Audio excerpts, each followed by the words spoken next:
Amina. Bwana Yesu asifiwe. Wapendwa katika Kristo, kati tamaa.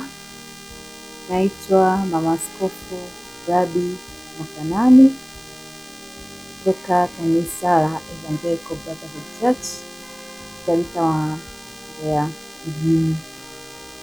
Katika siku hii takatifu ya kumbukizi ya kufufuka kwa Bwana wetu Yesu Kristo, mimi pamoja na mume wangu Askofu Rabi Makanani tunawatakia heri ya Pasaka.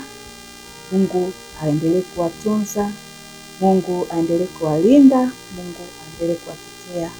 Yesu alipofufuka kila kitu kimalizika, kila kitu kilikwisha.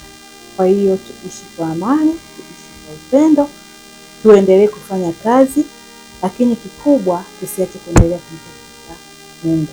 Mungu awabariki sana. Amen.